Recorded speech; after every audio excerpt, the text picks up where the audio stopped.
Demo/report presentation. Home economics, home and family living and housing. And family economics. Good morning, students! Good morning, teacher! So, okay lang ba ang lahat? Opo, teacher! Hooray! Okay, so bago ang lahat, tayo muna ito ngayon para sa isang panalangin. Inaanyayahan ko si Binibining Rosalyn na pangunahan ng ating panalangin.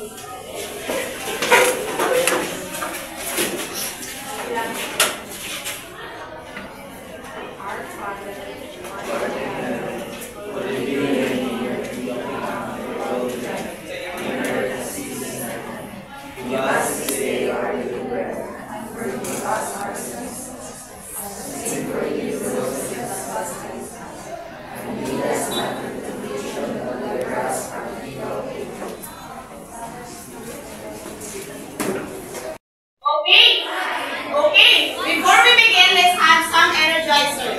So, Miss Artiza will lead us. Good morning, students. Good morning, teacher! Bago tayo magsimula, meron tayong gagawin which is ang pagsasayaw.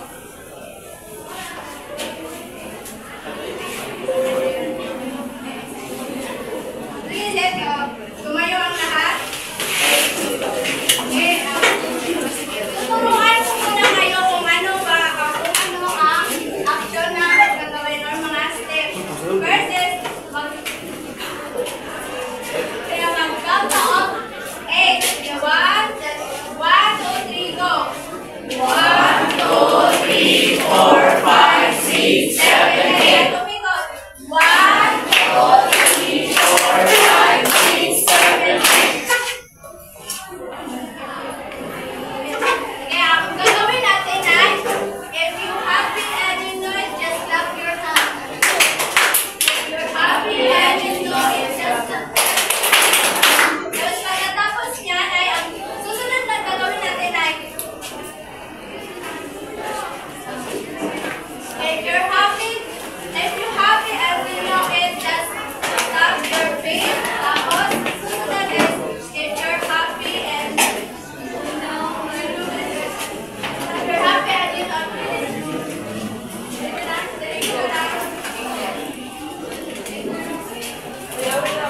dapat i-check-out, dapat ba na gustong tayo? If you're happy and you know it.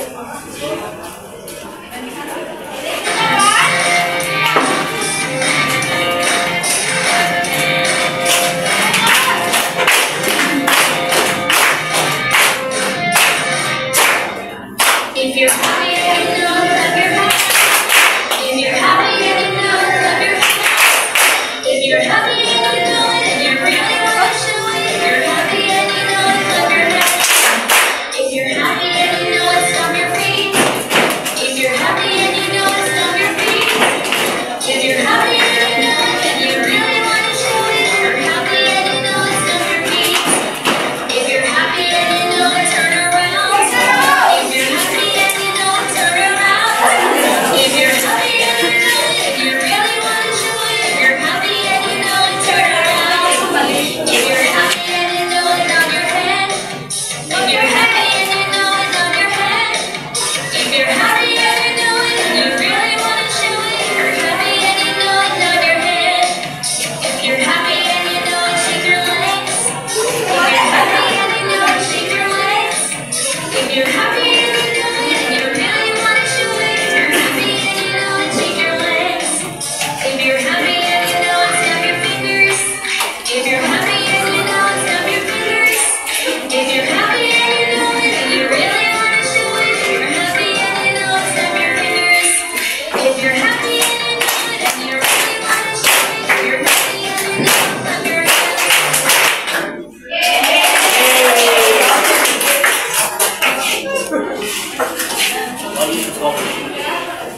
So, thank you very much. Kanina, binigyan ko kayo ng mga ribbons. Maaari nyo bang itaas ito? Okay. We have here the team pink and then the team purple. So, may dalawang ribbons na special na ibinigay ang buong kanina. Meron itong hugis puso. Pakitaas kung sino ang may hugis puso na ribbon. Okay. So, neta ngayon ay meron tayong activity. So, maaari bang tumayo ang dalawang ito? Tsaka, pumunta kayo dito sa harapan.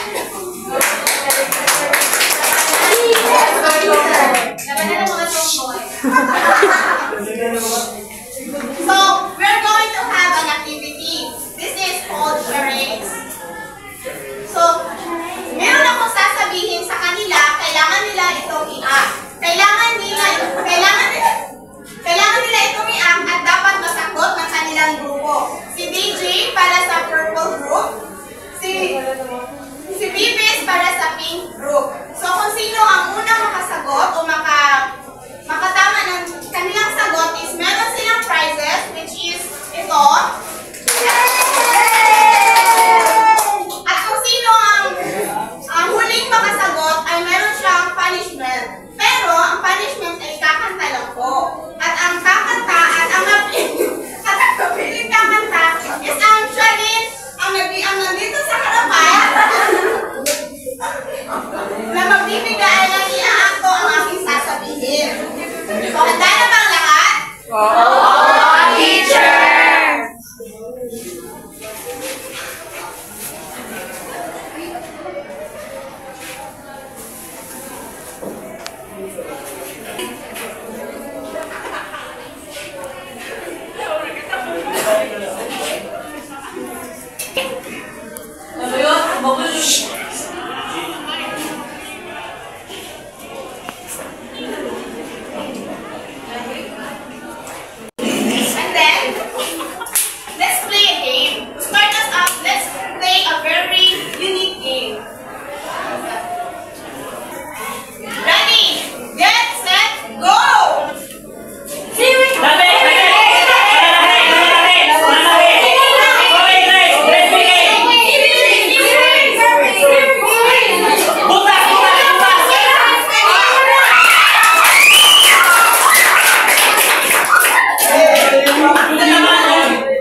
our topic.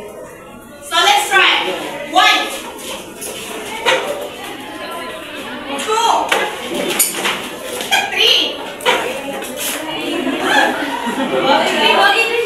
4. Okay. Let me now sit down. Okay. I want you this time, I want you all to close your eyes. Close your eyes and make yourself comfortable. And then, I want you to ask yourself, who am I?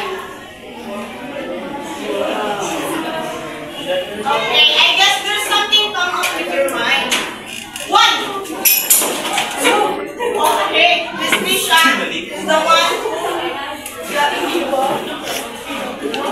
So, Nisha, kung ikaw ay nanipilit mo yung bata, ano ang come up with your mind? With a question? First na nag-come up sa ako is my capability as a person, as a woman, and also kinsa ko ay ang like my kakayahan, I think is my mga kakayahan, my talents, and also me as a person of kung saan nakita sa laing tao sa akin. Thank you very much, Tisha. So, who among you here, feeling ninyo nga you are a social person? Okay. Maybe wala ka takabalo kung unsa ang social person. So, we have here the characteristics of a social person. First, behaves according to the cultural standards of the group. So, for example, dili sa ato ang classroom. Diba, we are kanang panatay gusto kanang i-approach sa atong mga instructors is we need to unite, we need to consult muna sa atong mga kauban in order for us para kanang makuha ang ilang approval or opinion before nato i-raise ang ato ang concern dito sa instructors, diba? Yes.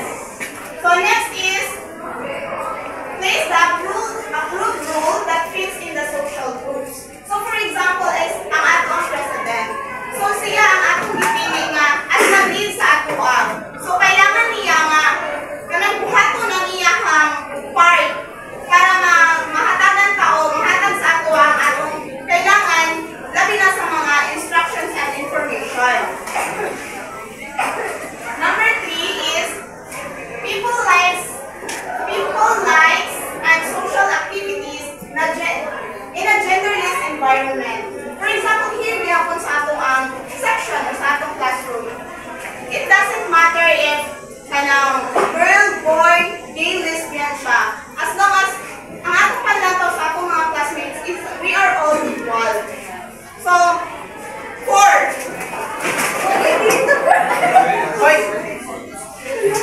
Okay. Si Dino.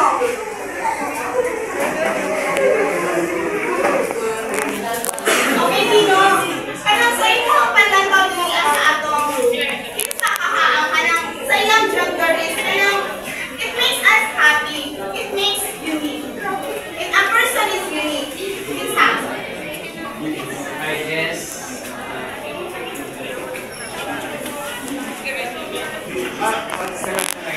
Ang isa sa iyong panlataw sa atong mga classmates na bisan ka ng walang matter girl, boy, or lesbian or gay siya, basta kay you think that person is unique. Yes, I choose Bihar. Not all. Okay, so Bihar for us is really unique. Even though kanang kwan siya, kanang gay siya, but nagkakuan siya kanang nagalaba kanang he makes us happy every day. Kanang dapat siya mga ginabuhat nga makahappy na naman. Yes.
iyang height, ang iyang color of the eye, and iyang hair color. So, muna yung mga examples sa physical characteristics. 2.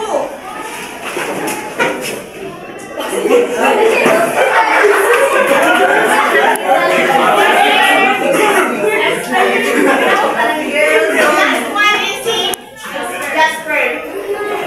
Okay, Jasper. Choose one of your classmates and then tell me anong unsa yung physical characteristic na nakita niyo. Eugene teacher.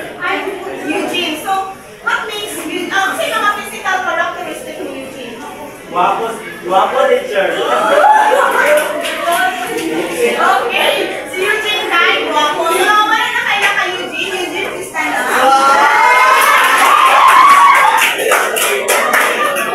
Okay, so, unique si Eugene. Ito may guwapo si Eugene. Usually, wala na kayo makita lahat ni Eugene.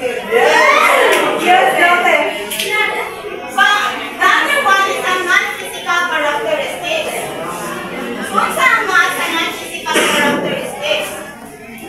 So, physical characteristic is the way you talk, the way you behave under different situations, or your ideas and interests. For example, if you are given a task, kung saan yung sa mga discarding, kana mga person, sa mga discarding niya para makumana na task.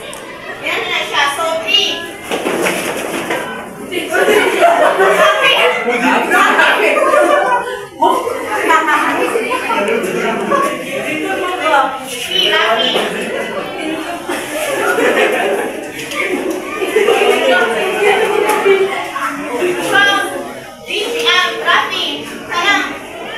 Choose among your classmates. Kinsa ang nakitaan ni mo nga. Ano dito? Nindot, nindot siya mudala sa iyakang physical characteristics. Kayo na i-handle ang mga struggles, the way you talk, the way he or she talk, the way she shows interest in something. Teacher, based on the characteristics that you mentioned, I found it to Riza because she embodied different special and unique characteristics. Hence, he overcome every struggle, silent battles. So, kung wala pa ilang ang Riza, please stand up.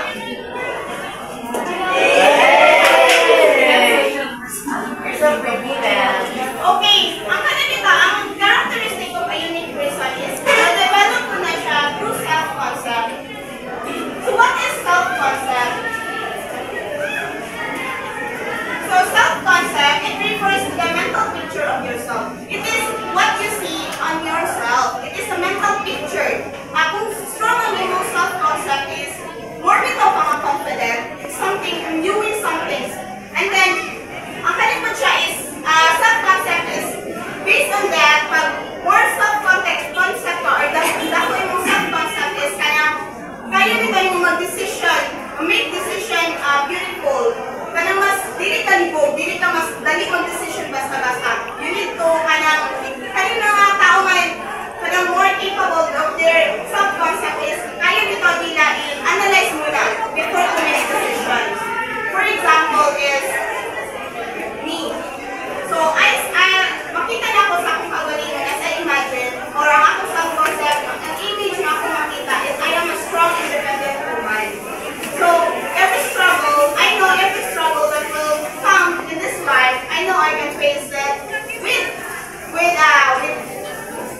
Yes, exactly.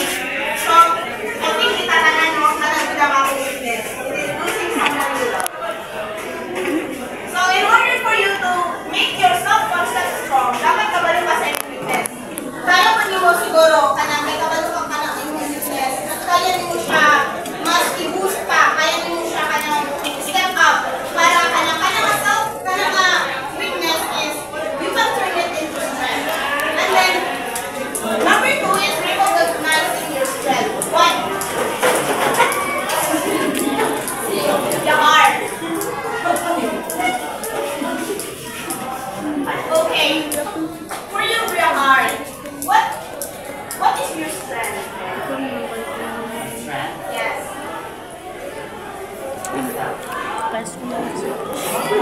Okay. So, based on the answer of your heart, I think she means that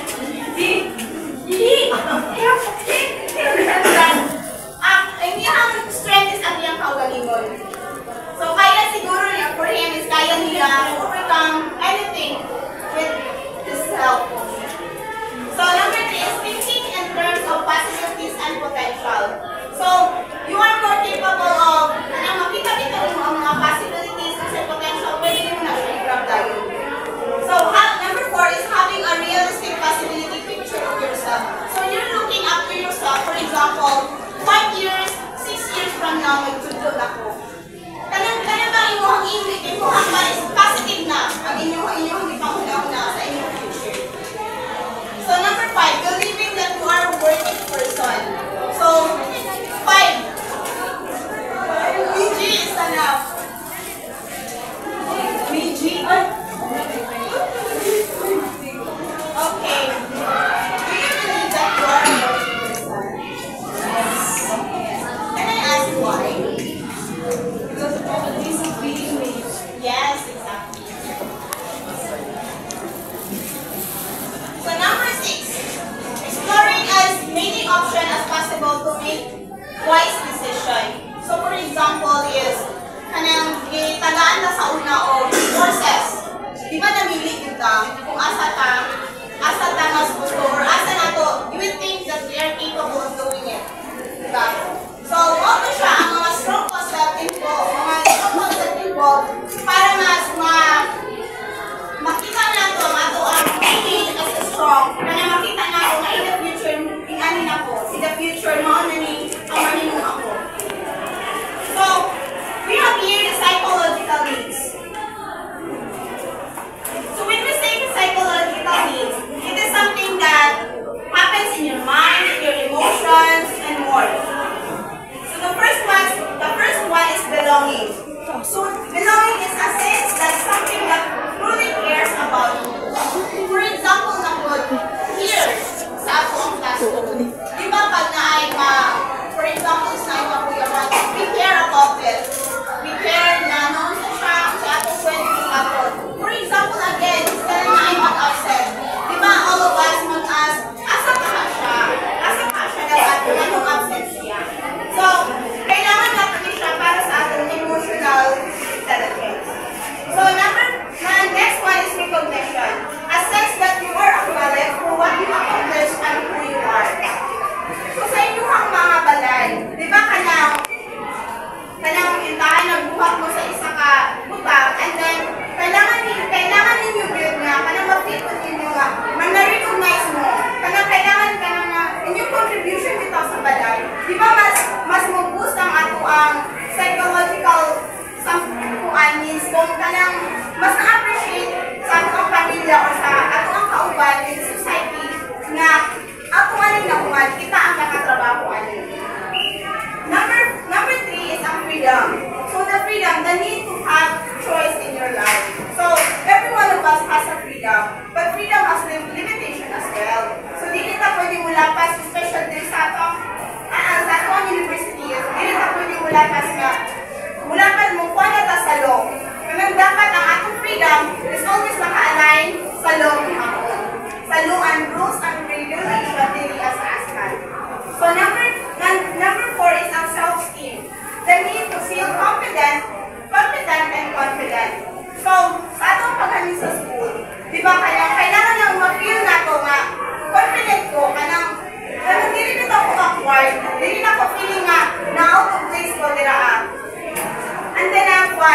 So, for example is, kanang, even though nagtapok-tapok na ang ato ang mga trabaho nun, we have something gihapon nga, kanang, fun kita, kanang ma-engage gihapon nato ang fun towards learning.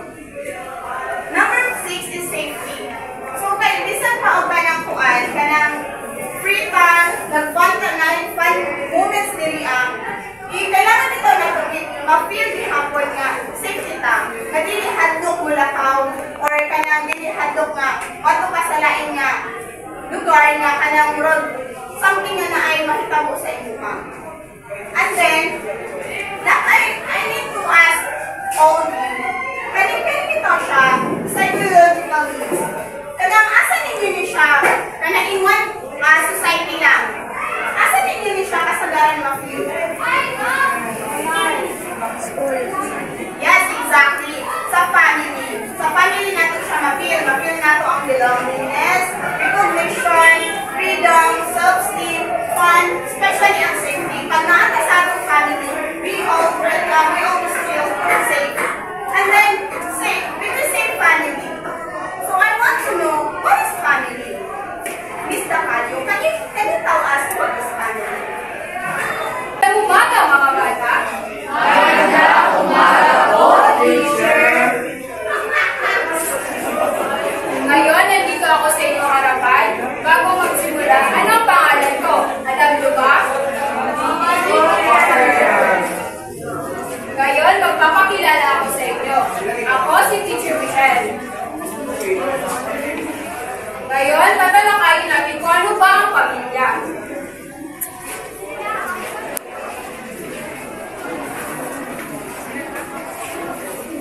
Is everybody name?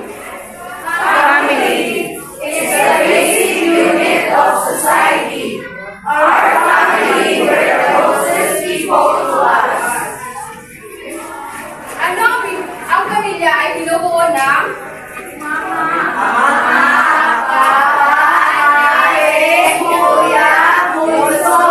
babalik. Ngayon, ang ibig sabihin ng pamilya ay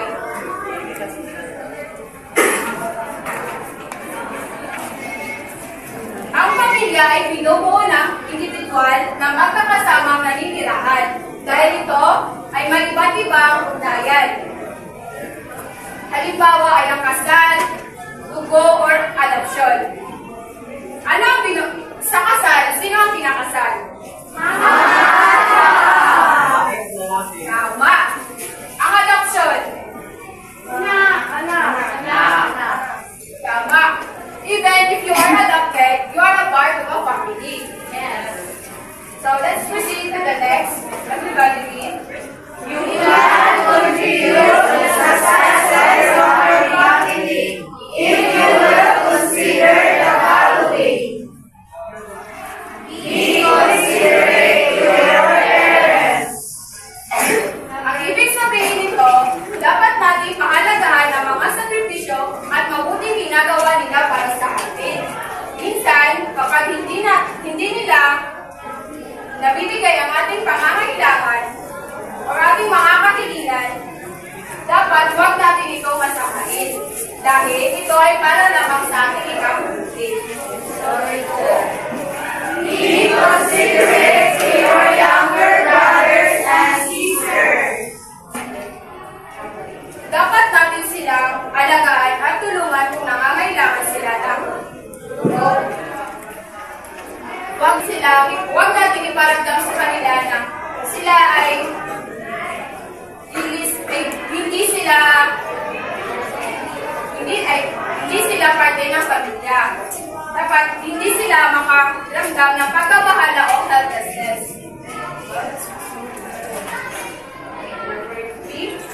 Be willing to help. Ang ibig sabihin nito, kapag nakikita ka ng mga kapatid mo na nagtatrabaho ka o tumutulong sa mga gawain sa bahay, namomotivate din sila na gawin ito. Dapat dapat magtulong-tulungan tayo para matawag nating maayos at tahimik ang tahanan. Number 4, learn to give and take. Ang learn to give and take ay mahalaga sa pamilya. Hindi lahat ng kailangan natin ay nakukuha natin. Di ba? Dapat marunong tayong mag-adjust at makipag-operate sa bawat isa.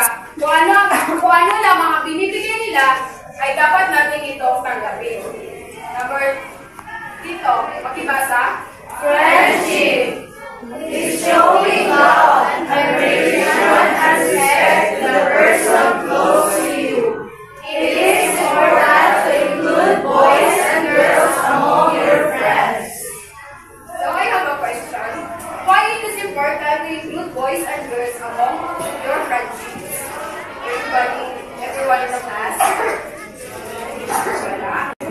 It is important to include boys and girls among your friends dahil isa sila sa nakaka-develop kung ano ang personalidad natin.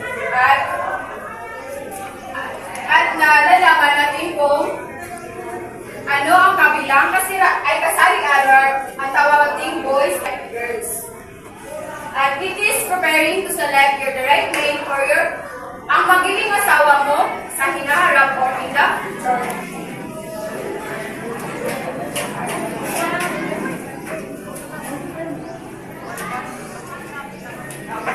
Is everybody read? Importance of goals. Goals are the ultimate fulfillment of your dreams. It is what you want to be and what you want to do in the future. Goal setting gives families long-term vision and short-term motivation. Ang goals and it is our dreams or objectives that we want to achieve in the future. These are they are provides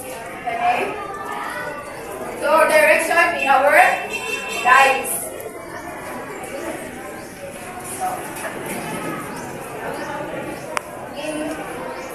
In the family, setting goals is important because they serve as a guide for fulfilling our dreams. So how does it help? By acting goals, families are Powerless from stress and anxiety. Take pride in the achievement of each step. this first increase motivation to achieve kung ano ang gusto nating i-achieve in our future. Who is concentrate on what is important at the future. It is clarifies what are the opportunities of the future. Third is suffer less from stress and anxiety. It is reduces stress because what we know what to achieve in the future. Please take pride in the achievement of our steps. Diba sa ulihan, pag nakuha ko na yung mga goals mo sa inyong buhay, diba nakaka-feel kayo na happy or very proud or sa compliments. Please everybody please. Housing and family economics. A home is more than a house. So, a home is more than a house because it is combination of material, talent, skills, and hopes which group of people upon stroke of being a family. And next is Think of what a home can offer. Physical protection, mental, social, emotional, and moral guidance. Love, security, and sense of belonging. well, the home is well organized. When the home is well organized, it helps the children to prepare adulthood and brings joy to the eldest members of the family. And a happy and a meaningful family is essential because for everyone to live with it. Last is Importance of adequate housing and ideal house. Man needs a shelter to protect life. A house provides privacy. a man needs a shelter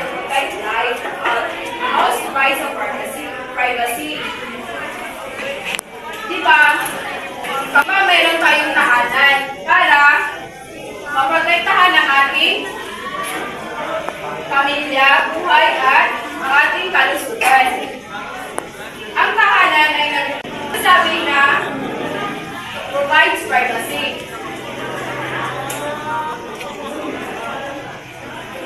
At maraming salamat. So, tapos na matalakay ni Teacher Michelle ang house and home. So, ano nga ba ang pinagkaiba ng house and home? Mr. Martinez? Bakit sa aking naintindihan ko, ang house ay ang isang struktura kung saan tayo umuwi, saan tayo sumisilong tuwing umuulan. At ang home naman ay ito yung lugar kung saan feeling natin na komportable tayo at safe. At home ay tinatawag din sa Tagalog na tahanan, which is came from the word na tahan. Yun lang po. Tama! Thank you. Tama. Napakan mo natin si Mr. Martinez. So, kailan po talaga ng house of home is ang house, the structure lang siya is either na there was a family or life, pero kung pamilyang nag-exist o wala. While home is more like, meron talaga yung sense ng family, hindi pwedeng, hindi natin matatawag na kung ito walang family na exclusive to the qualities of an adequate house.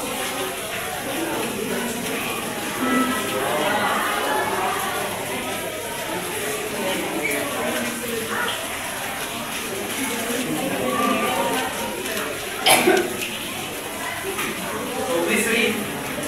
It should have facilities for sleeping and retaining visitors. So of course, if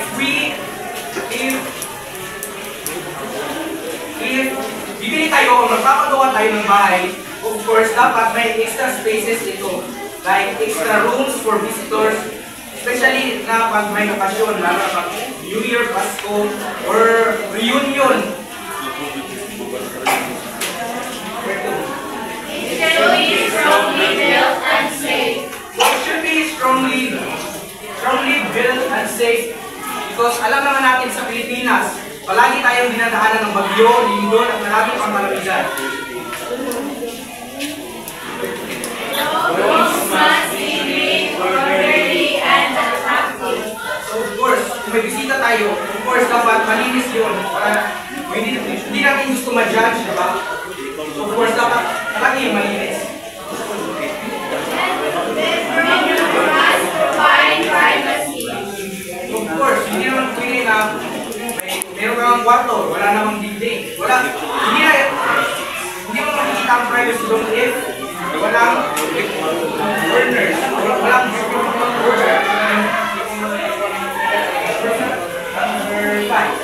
The kitchen and dining must be clean and well-maintained. So of course, kagaya sa rooms, mas importante din na mas malinis pa ang kusina kaysa sa hindi naman sinasabi ko na malinis ito dapat sa kwarto, pero ito dapat ang pinakamalinis na parte ng bahay. The house will be maintained near the school, market, church, and workplace. So dapat ito ay malapit lamang sa ating pang-araw-araw na pinupuntahan, like pag kayo, example, pag may anak na kayo. So of course, dapat malapit na kayo sa school para hindi na gumastos para sa pag-commute. So pumunta sa paligid o sa simba, sa trabaho. Must have adequate supply of water at all times. Of course, if papagawa tayo ng bahay, masarap tayo yung supply water at all times kasi lalo na ngayon, ay lalo na noon, yung tag-init, nakaubusan talaga ng tubig. Dapat ang pinatitiran ka ng ating tahanan o pinatitiran ka ng ating bahay may talaga yung proper supply ng tubig. So, next is characteristics of suitable house for a family. So, pagpapatayan na ng bahay, meron tayong tatlong major consideration na dapat tingnan. First is the location, the budget, and the neighborhood. So first, this is The distance to the place of daily activities is very important for ease of convenience. So ayun nga, nasabi ko na kanina dito na dapat malapit na talaga siya sa mga lugar na palagi natin pinupuntahan o importante na palagi puntahan. Next is The size of lot should be considered. siyempre, kung magpapalaya ng bahay, hindi naman siguro pwedeng ganito ng maliit. Ang dapat dyan is, kung pwede nga siguro, mas malaki pa sa isang hektarya.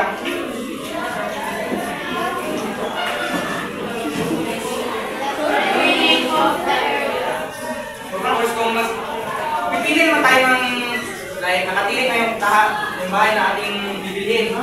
So, of course, titingnan din natin yung drainage, may functional ba siya, or baka may para na yun na kahit konting ulan lang bumabahan na agad. Next is, There should be a suitable space for planting. so dito yan na siya nakalagay. So, dapat sa lahat talaga, hindi lang talaga yung bahay ang titirin ko dyan. Of course, for planting also, kasi yung malaki rin ang impact ng mga tanim sa ating mga bahay, lalo na pag meron na mga anak. You can use this as a way na para turuan ng mga anak natin na magtanim. Availability of safe and sufficient water and electricity increase the feeling of security.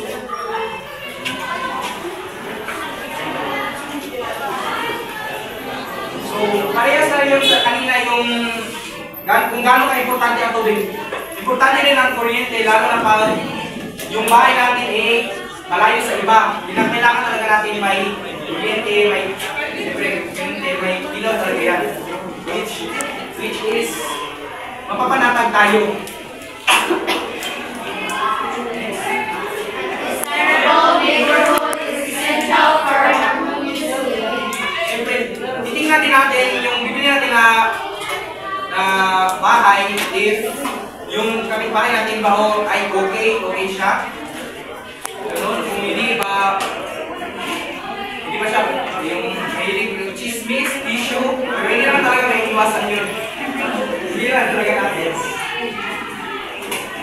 Furnace estimate total cost of investment. So, kung bibili tayo ng bahay, titingnan din natin yung estimate price ng bahay na ating upahan o bibilin. Like, of course, mahal yung binayad mo. Pero yung mga kasagapan like sa kuryente, sa tubig, sa hindi naman siguro uso na yung telepono yung wire. So dapat titingnan natin yun para hindi tayo disappoint sa ating biniling bahay. So, in the classification of houses comes in many sizes, shapes, and styles. They are classified as into single and multi-unit like apartment houses, condominium. So, this is the houses na willing paupahan. Like, let's say that boarding house. Something like that. Something like that. So, apartment buildings contain separate living units per floor. Each room may range 1 to 3 bedrooms. So, just like sa boarding house, di ba? Hindi naman kayo. Merong mga rooms na pwede ka mag-usap. Meron din mga rooms na, of course, madami kayo sa loob. Kasi per bed yung binabayaran ng ating per room. siguro pag mag-isa ka, per room na yung binabayaran mo. So meron akong methods of acquiring a house. So first is, someone guess? The clue is, monthly siya binabayaran. Or pwede rin. Next.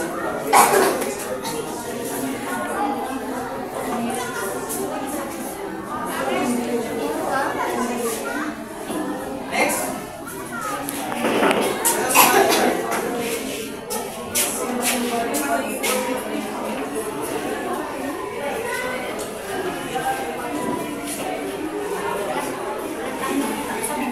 So this all are correct. Nakakatap natin. So first, we have renting. Ito yung mga bahay or rooms na monthly binabayaran. Like boarding house. Second method of acquiring a house is buying, of course. Third is inherit or yung money. So meron kong tawag na advantages. Many people say that renting is better than buying. Opinion. Sama lang. So, of course, sa renting, hindi mo cargo ang maintenance ng room. Unlike sa bahay, nasa iyo na yan eh, nakasituro na yan sa iyo. So of course, problema mo yan. Sa renting kasi, landlord yung nagpo-problema nun. Kasi sa kanila yung establishment na yun eh. So, the last part is the layout or the floor plan. So, first is, dapat ang bedroom malayo sa kitchen at living room. Kasi itong mga lugar na to, mahihinga ito. Pag siguro katapat yung living room or yung kitchen sa bedroom, puro noise lang yung hindi ka makakatulog talaga. Kasi maingay yun. Ito yung mga lugar na laging ginagamit.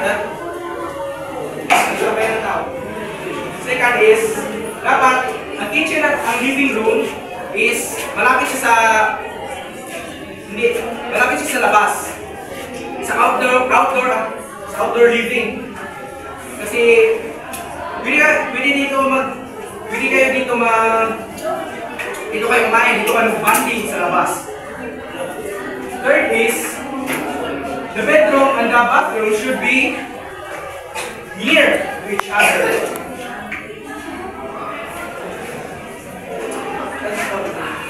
So, space requirements. The number of size of rooms are important for adequate use. In-house, where family members are crowded in small rooms, there is growth to be featured. Space for sleeping is also an factor. Careful consideration should be given to the number and size of bedroom. So of course, kung pakagawa tayo, bibili tayo ng bahay, siguro mag-visualize na tayo in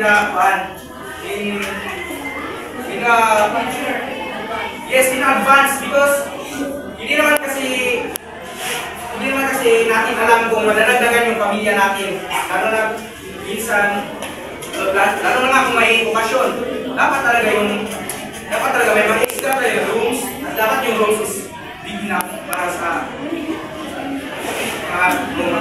mag-cater natin ang musika at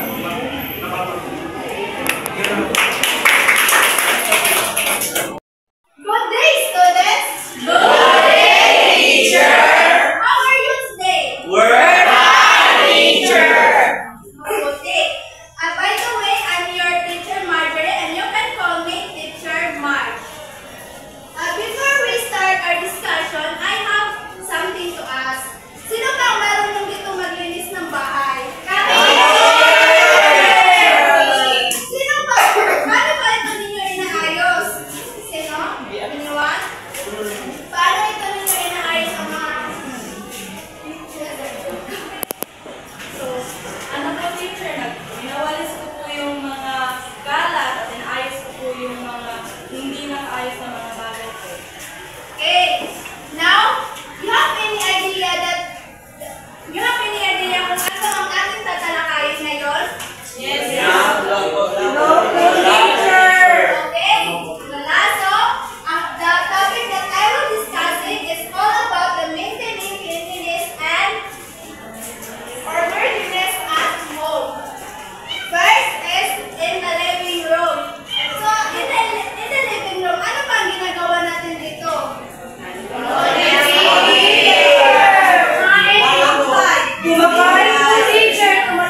a place where the family entertains its guests. O diba? In the living room is dito rin natin pinapatuloy ang ating mga bisita or mga relatives.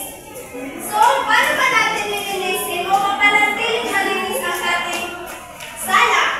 Let's read it, everyone. Should always be clean and orderly. Sweep and mop the floor too. All these are daily tasks that must be done to keep the living room neat and tidy. O diba sinabi dito na should always be clean and orderly. Dapat manatilihin natin na malinis ang living room. Dahil pag, for example, pag umalis ang mga bisita natin, maaari nila ipagdala ng ating bahay or ating sala is mamalat.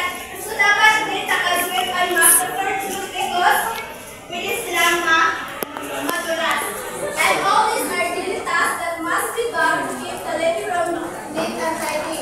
Pag dating mga bisita, di ba maganahan sila umatap sila sa ating sala. Pag nito siya, dapat ang mga furniture po yung mga gamit naka-hangay o plaster. So, in the living room, ano ba ang ginagawa natin dito? Or ano ba ang silbing sa living room?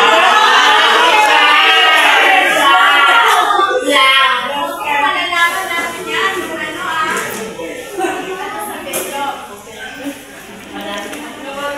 Let's read it, what? It's the place where the guests up, rest, and sleep. O, in the bedroom is dito tayo na Natutulog. nagtutulog. Nagpapahinga po. Bilis pagkatapos ng ating paghihaligo. Paano ba natin mapanatiling malinis ang ating kwarto? Should be clean and orderly. The daily tasks that should be done are making the bed, hanging up clothes, and replacing soiled clothes in the hamper. Keep the contents of your closet and drawers well arranged. The provisions will be dusted and mop daily. So, di ba, siguro naman natin nag-iisang kwarto dito. Ano bang ginagawa ninyo? Or, paano ninyo nililipid yung mga gamit?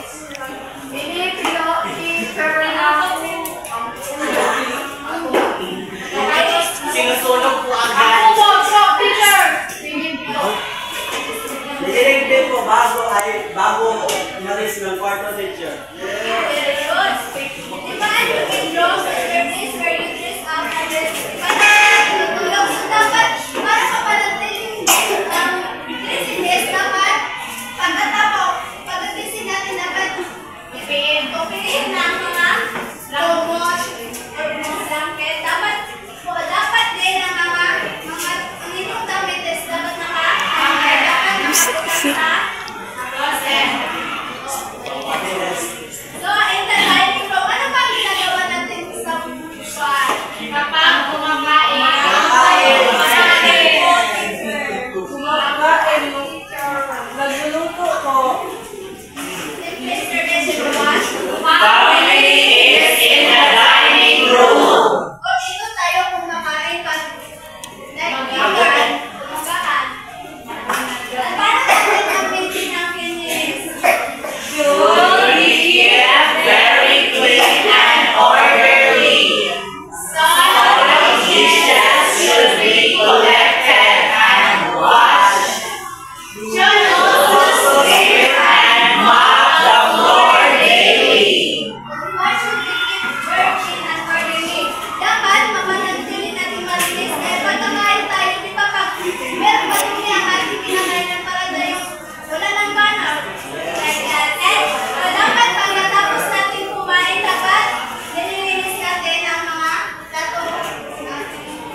Naluluto na lahat ng pagkain sa mga anak ko na nagkabihan. Madaling araw. You are prepared. Ito tayo. Dito natin ating kakainin. At dapat, dapat na kitchen is mabigyan ng kainin sa atong house, guys. Kung manuto tagpat ako sumo atong kitchen, na mga bakterya mapadulong sa laon. And paano natin mapanatiling malinis ang kitchen? Malinis part of the house. The kitchen floor should be swept daily. Occasionally apply floor wax on the kitchen floor. Lighting features, utensils, pot and other exposed containers should be washed. Dapat malinis, gaya ng sinabi ko kanina. At then, dapat ang mga utensils na ating nagamit ay dapat nakahanay sa kitchen para hindi madagawa ng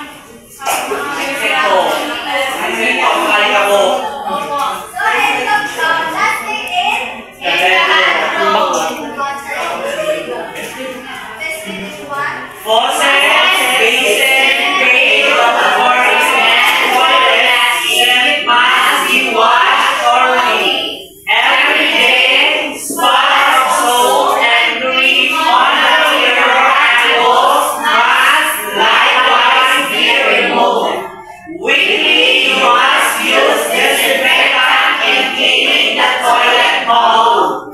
Towels and wash clothes should be replaced. Check the supply of soap and toilet paper. O diba, sa pagkakulito tayo naliligo. At dapat rin malinis ang ating bathroom. Dahil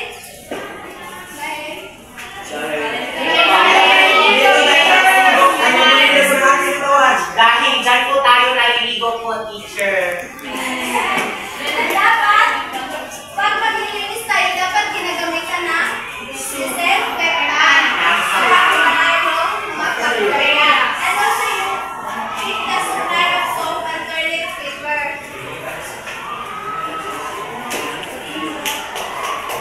Likod na, Trish. Okay, let's proceed to principles of work simplification. Ready to one? Try to do one task and do another. Keep everything within necessary reach. Make both hands work. Sit while working whenever but watch posture. Use the chair to lie by and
is such a quality which is needed to be possessed by every home management.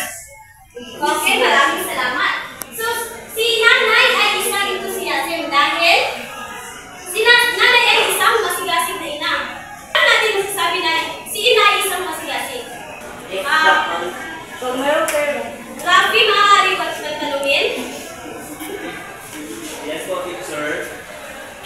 Ano ba masasabi mo sa iyong ina na isa siyang enthusiasm? Masasabi kong isang enthusiasm, isang ina, sa mga panahon, kahit may mga problema, ay hindi niya pinapakita, hindi niya ipinapalamdam sa kanyang mga anak, ngunit nanatili siya isang mabuting ehemplo sa loob ng isang pamilya. Bigyan natin ang tatlong magsaksi, Mr. Rafi. Maraming salamat. Ang pangatlo is ang understanding of human nature. Pakibasa. Become a successful home manager, the ability of understanding human nature is highly required. So napansin niyo ba sa ginagawa ni nanay? Napansin niyo ba na iba ang gawain ng lalaki at iba ang gawain ng babae? Ano nga ang gawain ng mga babae sa bahay? At ano naman ang ginagawa ng lalaki?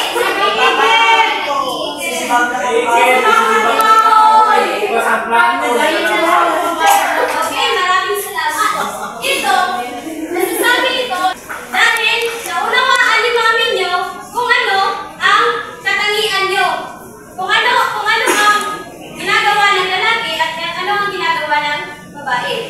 Ang pang-apat ay creativity. Pakibasa nga. Essential quality of a home manager.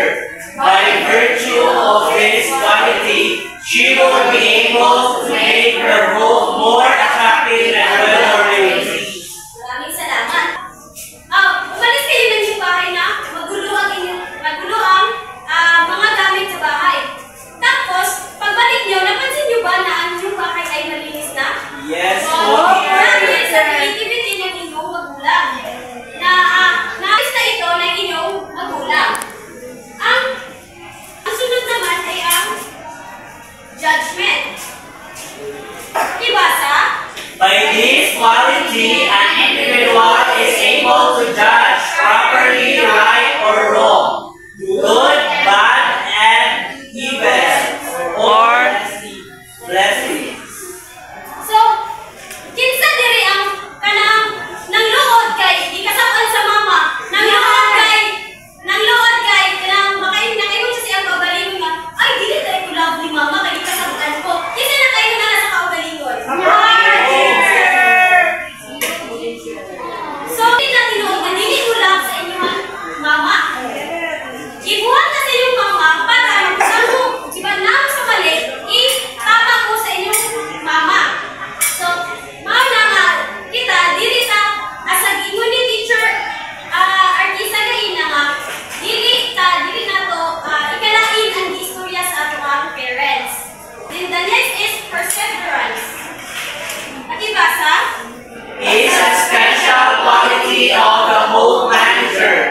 Without perseverance, no one can be successful in life.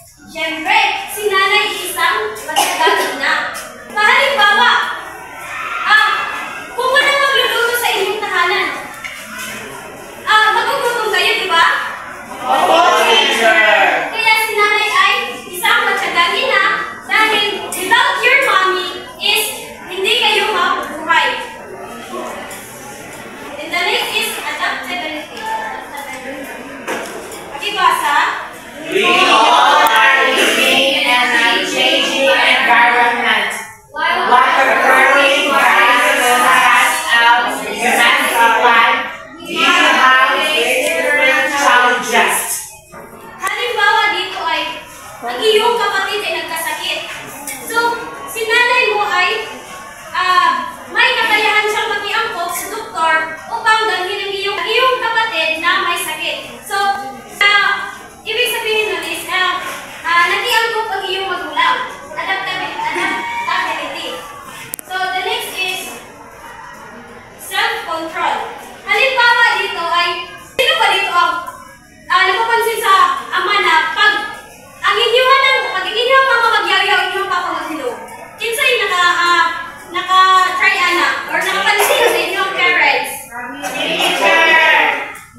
Follow the home management process for fulfilling the demands of family. So the last duties and responsibilities of a home manager is to follow the home management process so that every demands of the family is given.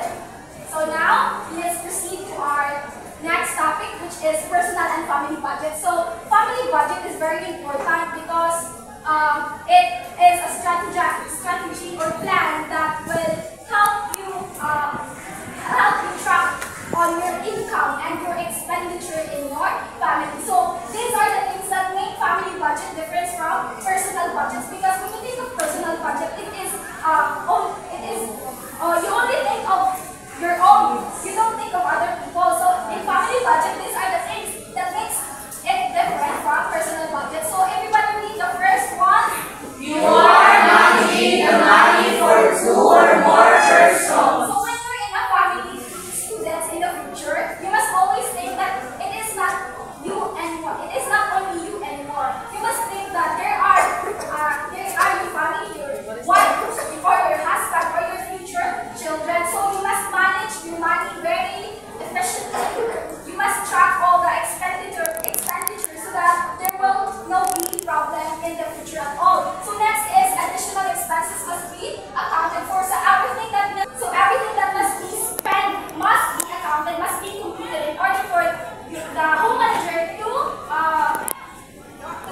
manage the family budget. And next is the mismanagement. Everybody read. The mismanagement of funds affects not only one person but an entire household. An example of that is a wife who keeps spending her money in bags and jewelry, and she will not think of the needs of her kids. So that will be an example of mismanagement, because the money that is supposedly to be given to the kids to be the food has been spent on the jewelry. So that is an example of mismanagement, and it could be a big problem. It will be a big problem. Next, the last one. Everybody read.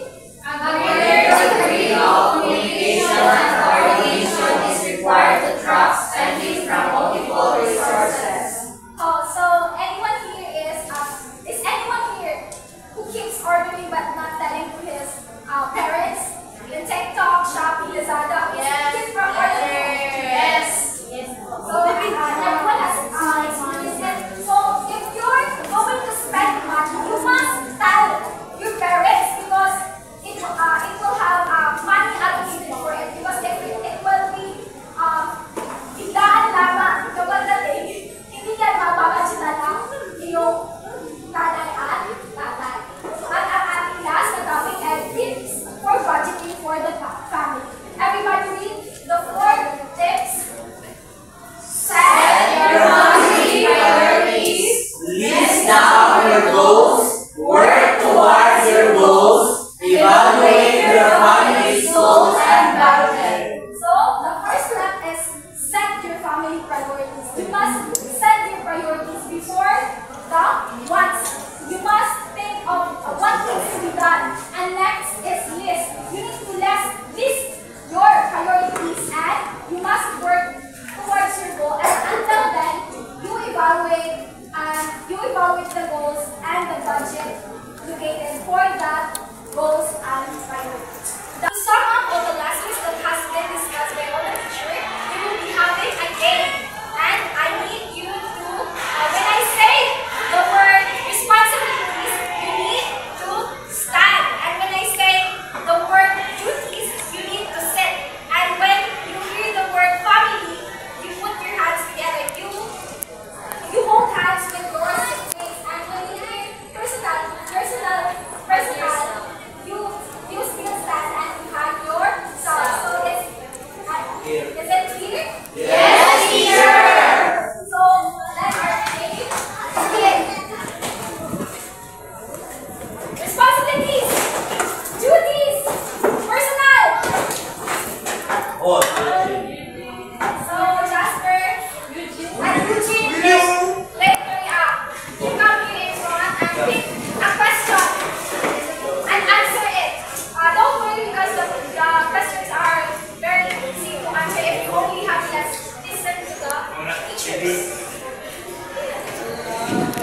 nagpapag-hit.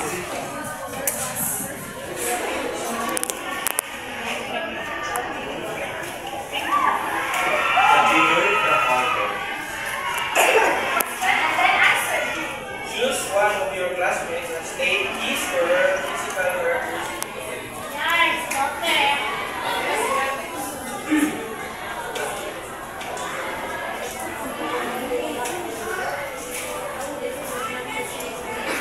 So, kung mamili is si Byron Jones.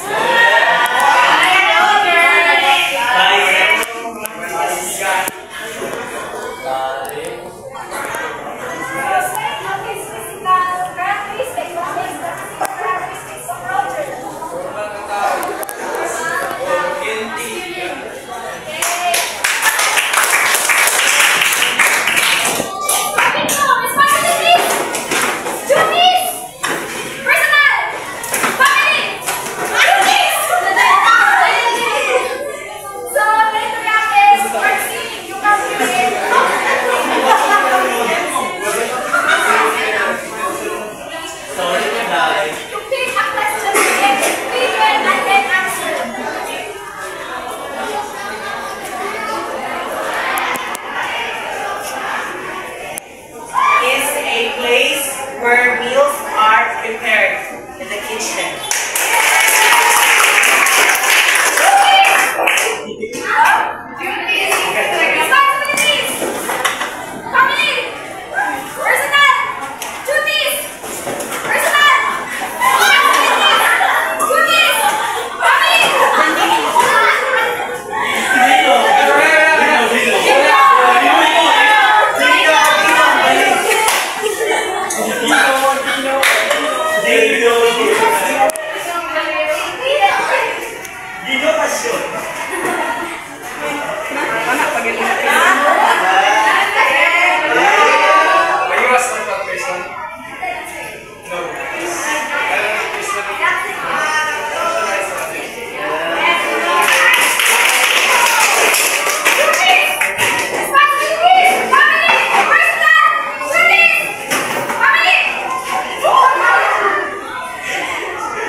Main objectives of a family. If you have goals, meaning you need to collaborate within the member of your family to achieve that goal.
Camera.